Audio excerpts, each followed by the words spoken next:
15 شعبان کی رات میں ہمارے ملکوں میں جو ہمارے عجمی ملک ہیں اس میں وہ کچھ ہو رہا ہے جو نہ میرے نبی نے کیا، نہ صحابہ نے کیا، نہ تابعین نے کیا۔ عجیب و غریب عبادات گھڑ لی ہیں، عجیب و غریب اس کے اعمال بنا لیے ہیں اپنی طرف سے۔ میرے نبی نے اس رات کی فضیلت بتائی، عمل کوئی نہیں بتایا، اور کچھ علماء نے اس کے رد میں اس کا اتنا انکار کیا ہے کہ اس رات کی کوئی فضیلت ہے ہی نہیں۔ یہ بھی ٹھیک نہیں۔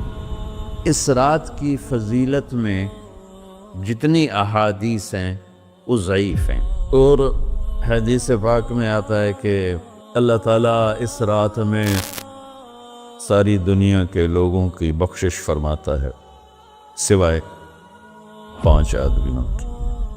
5 کے سوا سب اہل ایمان کی بخشش ہو جاتی۔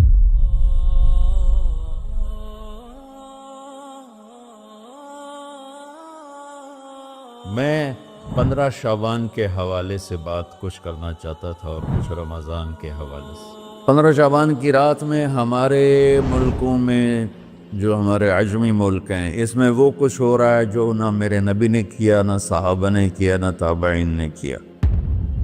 عجیب و غریب عبادات گھڑ لی ہیں، عجیب و غریب اس کے اعمال بنا لیے ہیں اپنی طرف سے، اور مسجدیں بھری ہوتی ہیں اور روشنیاں لگی ہوتی ہیں اور آتش بازی ہو رہی ہوتی ہے۔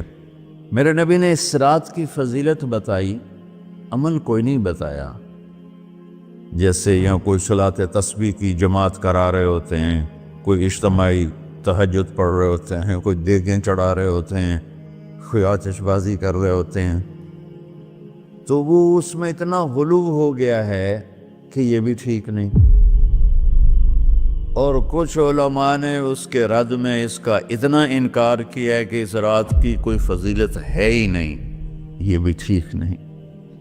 اس میچ کا راستہ، اس رات کی فضیلت میں جتنی احادیث ہیں وہ ضعیف ہیں، لیکن اتنی کثرت سے ہیں کہ ان سب کا مل کر جمع ہو کر کم از کم وہ حسن لغیر ہی تک تو پہنچ جاتی ہیں۔ اور ابن عثیمین رحمۃ اللہ علیہ نے بھی یہ لکھا ہے کہ زیادہ سے زیادہ ان احادیث کے مجموعے سے، چونکہ اگرچہ ضعیف ہیں لیکن کافی زیادہ ہیں، تو وہ حسن لغیر ہی تک پہنچ جاتی۔ تو حسن لغیر ہی سے کوئی عمل ثابت نہیں ہوتا، عمل ثابت ہوتا ہے صحیح حدیث کے سے۔ ایک احادیث کی کثرت سے روایات اور ایک امت کا عمل، کہ امت کا بہت بڑا طبقہ صدیوں سے اس رات کا اہتمام کر رہا ہے، لیکن کچھ عرصہ پہلے تک اہتمام تھا دن میں روزہ رکھنا، رات کو کوئی نوافل پڑھ لینا، کوئی 2 چا زیادہ پڑھ لینا، لیکن اب یہ ڈھول تماشے جو اب شروع ہوا ہے اس کا تو کوئی وجود ہی کوئی نہیں ہے۔ تو اس رات کو اللہ تعالیٰ نے مبارک بنایا، اور حدیث پاک میں آتا ہے کہ اللہ تعالیٰ اس رات میں ساری دنیا کے لوگوں کی بخشش فرماتا ہے سوائے 5 آدمیوں کی۔ 5 کے سوا سب اہل ایمان کی بخشش ہو جاتی۔ مشرک، المشرک پہلا مشرک، دوسرا مشاحن۔ مشاحن کیسے کہتے ہیں؟ دل میں بغض رکھنے والا، کینہ رکھنے والا۔ تیسرا مسبل ازارہ، اپنے پاجامے شلوار چادر کو ٹخنوں سے نیچے تک لے جانے والا، لیکن ایک شرط کے ساتھ کہ وہ تکبر کی وجہ سے، سستی کی وجہ سے ہے، غفلت کی وجہ سے ہے۔ چونکہ جب آپ نے ایک مرتبہ اس کے بارے میں بات کی تو حضرت ابوبکر صدیق نے کہا یا رسول اللہ، میری چادر، عرب چادر باندھتے تھے جیسے ہمارے پنجاب کا لباس چادر تھا، اب وہ کم ہو گیا۔ ہماری تو بزرگ عورتیں بھی اور مرد بھی سب چادر باندھتے تھے، شلوار تو کسی کو پتہ ہی نہیں ہوتا تھا ہمارے بچپن میں۔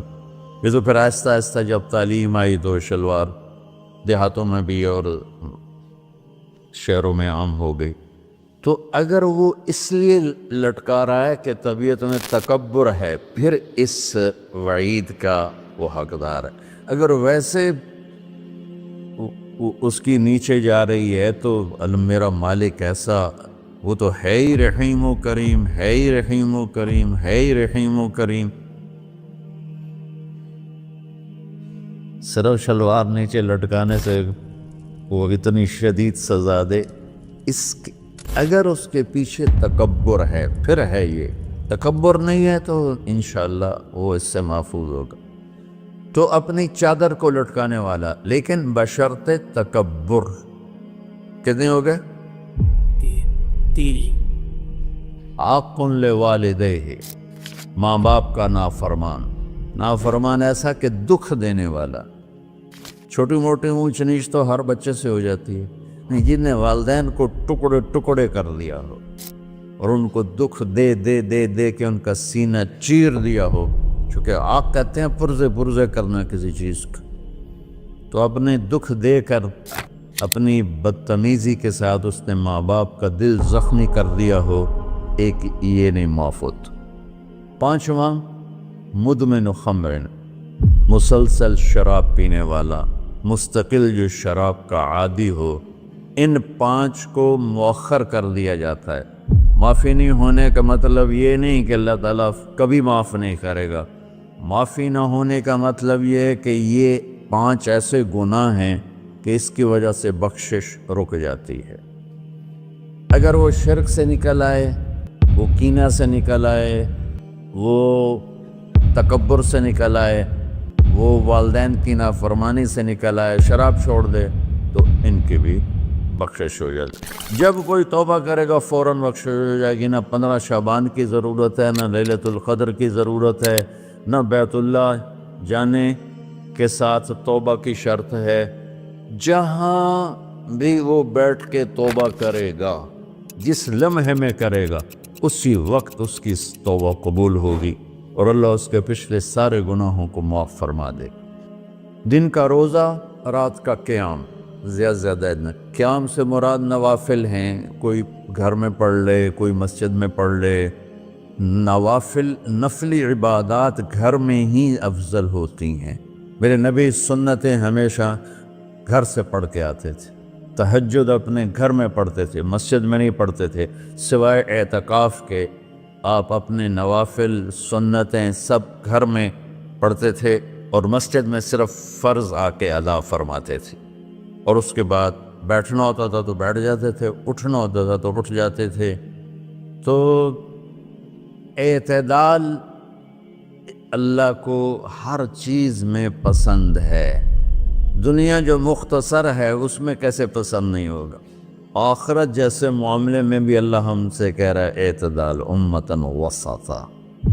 ایسے عیسائیوں کی طرح ترک دنیا بھی نہ کرو، یہودیوں کی طرح دنیا کے پیچھے نہ پڑ جاؤ، رزق کے حلال بھی کماؤ، اپنے بچوں کو بھی دیکھو، اپنے فرائض کو بھی دیکھو جو دنیاوی ہیں، اور اللہ سے بھی اپنا معاملہ ٹھیک کرو اور درست کرو۔ بعد کے زمانے میں صحابہ کے بعد سے ہی ایک انتہا پسندی امت میں آئی، ساری رات جاگنا۔ فلاں بزرگ تھے، وہ رسے سے اپنے بالوں کو باندھ لیتے تھے کہ نماز پڑھتے پڑھتے جب نیند آئے اور جھٹکا لگے تو رسے سے بندھے ہوئے بالوں سے اس جھٹکے سے تکلیف ہو اور ان کی آنکھ کھل جائے اور پھر نفلوں میں شروع ہو جائے۔ ایک فلاں بزرگ تھے، وہ اپنے آنکھوں میں نمک کا سرما لگاتے تھے تاکہ آنکھیں جل جائیں، اور اس میں وہ جلن پیدا ہو جائے اور نیند اڑ جائے۔ یہ ایسے واقعات بھرے پڑے ہیں۔ فلاں بزرگ تھے، انہوں نے 30 سال عشاء کے وضو سے فجر کی نماز ادا کی۔ یہ اپنی جگہ پہ بزرگی ہے، لیکن یہ بھائیوں یہ دین ہم پیش نہیں کر سکتے۔ فلاں بزرگ تھے، وہ 30 سال سے ستو کھا رہے تھے کہ روٹی کھانے اور ستو کھانے میں 70 دفعہ سبحان اللہ کا فرق پڑ جاتا ہے۔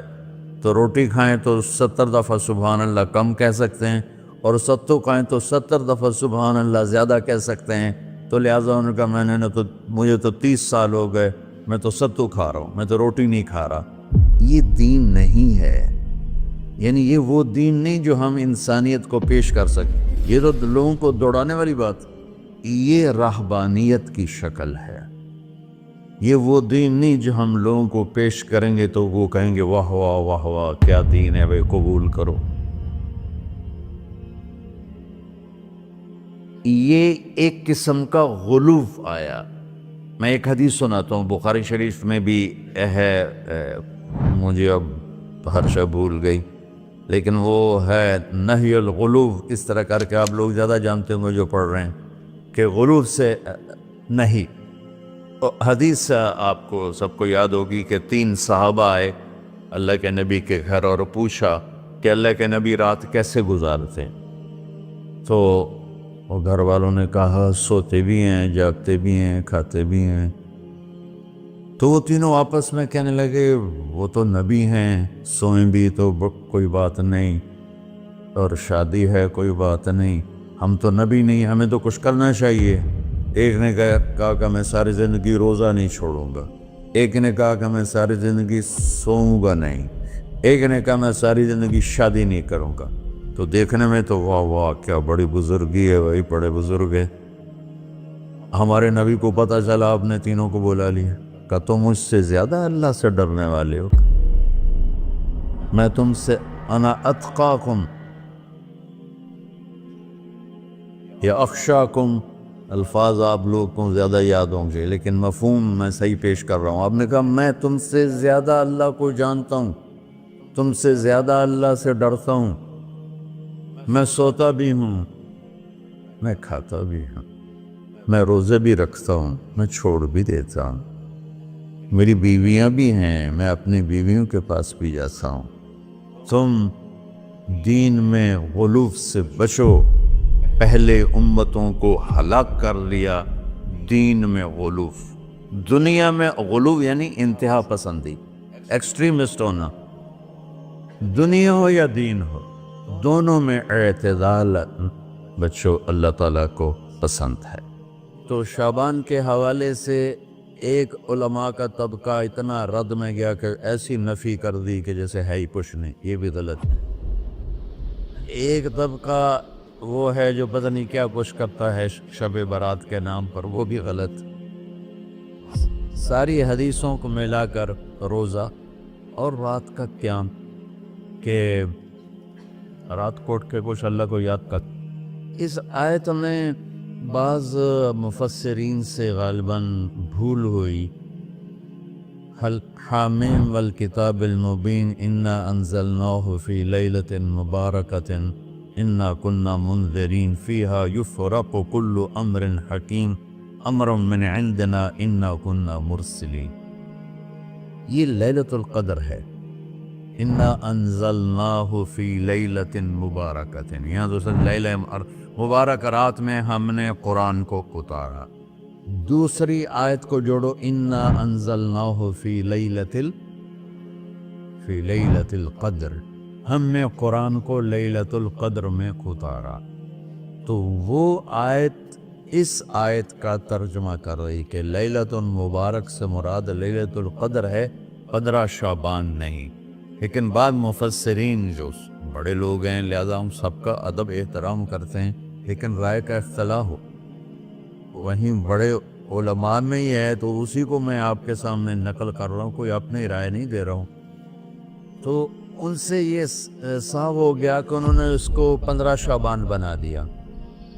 یہ 15 شعبان کی رات نہیں ہے، یہ لیلۃ القدر ہے، کہ جس میں وہ پورے سال کے احکام اعلان کر دیے جاتے ہیں، وہ شب قدر ہے۔ اس میں بھی معافی ہوتی ہے، اس میں بھی معافی ہوتی ہے، لیکن شب قدر تو قرآن سے صحیح احادیث سے ثابت ہے، اور شعبان کی رات ضعیف حدیثوں سے ثابت ہے، لیکن کثرت حسن لغیرہ اور امت کا عمل اس میں بہت بڑی گنجائش پیدا کرتا ہے۔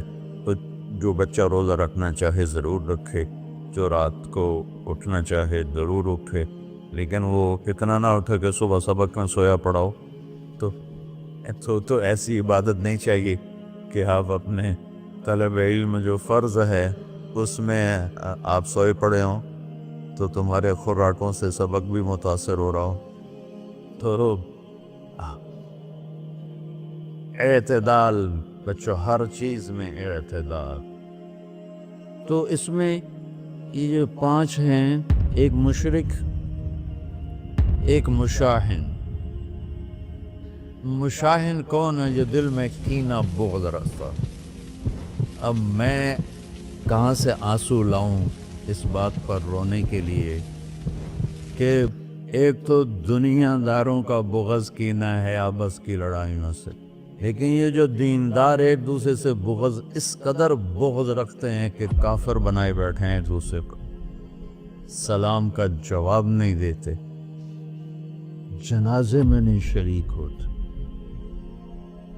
اس کا جرم واپس جاتا ہے تاجروں کو نہیں، حکمرانوں کو نہیں، خطیبوں، نادان، ہر خطیب نہیں، نادان خطیبوں، جو ہر مکتبہ فکر میں موجود ہیں، جو اس شدت کے ساتھ اوروں کی نفی کرتے ہیں اور اپنے آپ کو صحیح کہتے ہیں کہ جیسے باقی سب جہنمی ہیں، سب کافر ہیں، اور صرف ہم ہی صحیح ہیں اور ہم ہی جنت میں جائیں گے اور کوئی جنت میں نہیں جائے گا۔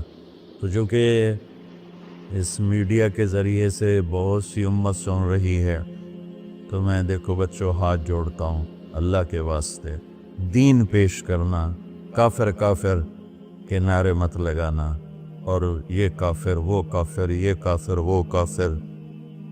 اللہ بڑا کریم۔